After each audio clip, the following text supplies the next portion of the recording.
Today, we're diving into the world of Dividend Kings, those rock-solid stocks known for their consistent payouts. However, not all Dividend Kings are created equal, as some are on the fast track to distribution growth. We're going to explore Lowe's, Norton, and Target, and unravel the potential these stocks hold in the world of income investing. Let's dive in.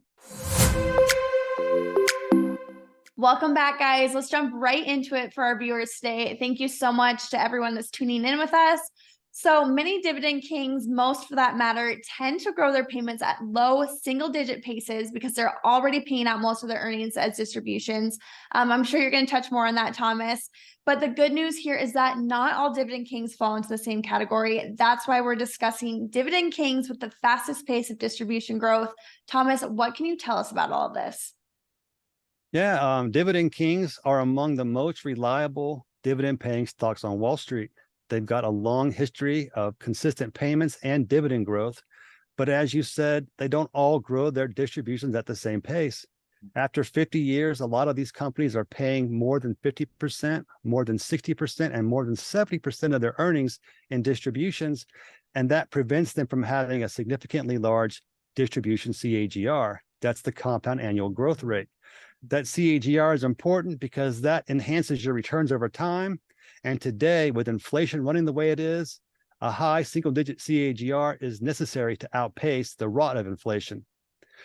So the stocks we're looking at today not only have the highest pace of dividend distribution increases, they also have the ammunition to continue raising their distributions at a Dividend King beating pace, which I think will help them outperform the market over time. Chris, what are your thoughts on distribution growth and its attraction for investors? Well, Lacey, how much time do you have? I mean, I love dividend stocks. But I don't own any dividend stocks simply because of the dividend. And Thomas made a really good point there about inflation and how that's playing into everything. Because if you do own a dividend stock simply because of the dividend, then dividend growth is everything. Mm-hmm. I mean, because you're sacrificing stock price growth, and you're saying you're willing to sacrifice stock price growth because you know that dividend is going to keep increasing year over year when money was cheap. And we had year over year where sometimes inflation wasn't even getting up to 2%. Imagine those days. Mm-hmm. Dividend companies could get by with 2.5%, 3% dividend, or even a 2.25% dividend, and you're outpacing inflation. Now, if you're not getting 5% a year, you're behind. All right, well, let's dive. I'm sorry, Lisa, but I guess my final thought is I would always say I prefer to invest in a dividend stock where the dividend is sort of the icing on the cake, mm-hmm. and not just the cake. Yeah, right. To Chris's point, I love a dividend stock, but I prefer dividend stocks that are growing and also growing their distribution. Yeah, which is where the Dividend Kings come into play. All right, well, let's dive into the stocks that are doing this now. Thomas, you first. Top of your list is Lowe's. In your article for MarketBeat, which our viewers can read, that link down below if anyone's interested. But you had mentioned Lowe's is growing its dividend faster than any other king. Sounds impressive. What's attractive about Lowe's?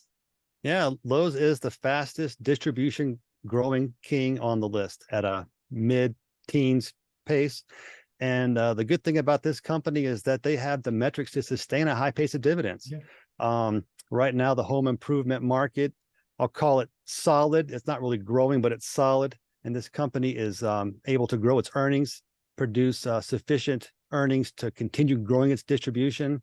And regarding its competitor, Home Depot, Lowe's tends to trade at a discount to Home Depot, but it pays out less earnings. What that means to me is it's got a healthier outlook for distribution growth.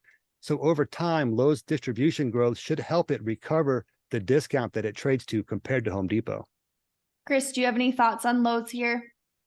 But Thomas just really outlined really well Lowe's is exactly an example of a dividend stock that I love to have in my portfolios, because it's not just the fact that they grow the dividend, but they've also have stock price growth grow along with it. Stock's up 15% this year.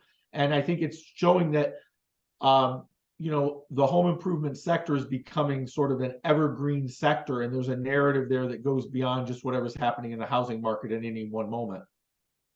All right, Thomas, what about Nordson? Tell us a little bit more about this company. Revenue and growth seem to have stalled in 2023, as you mentioned. Is that concerning in terms of being a dividend king? It's not so concerning for this Dividend King because the stall is due in large part to comps from last year. Norton is a diversified industrial company that makes technologies for the distribution and application of liquids and adhesives. It's got exposure to industrial, medical, food, consumer, you name it. As far as the dividend goes, it's raising its distribution at a double-digit CAGR and has similarly healthy metrics to Lowe's. What this means for Nordson is that they recently accelerated the pace of their distribution increases, and they should be able to maintain this higher level of dividend increases for the next several years. Chris, do you have any thoughts to add to that? Well, Lacey, there are over 6,000 stocks to choose from. And I'll admit, I wasn't really well versed on this one.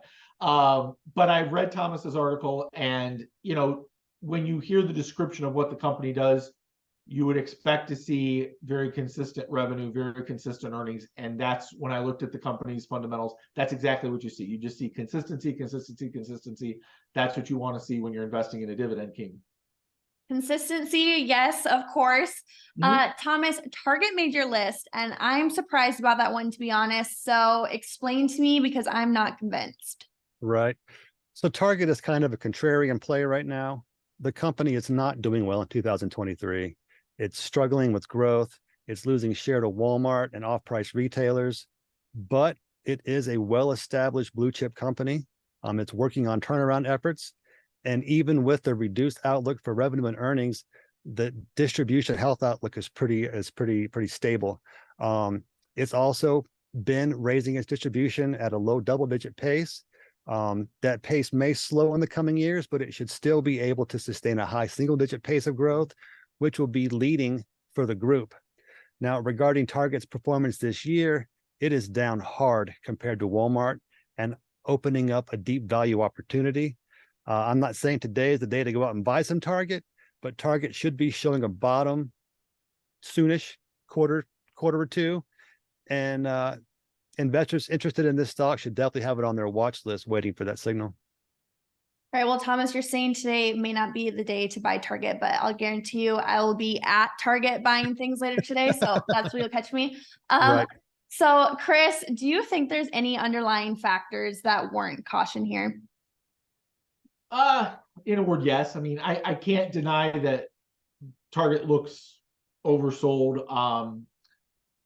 It's got an appealing dividend. If you were going to look at a buy the dip opportunity, I agree Target needs to be on your watch list simply because the stock is down so much from where it was.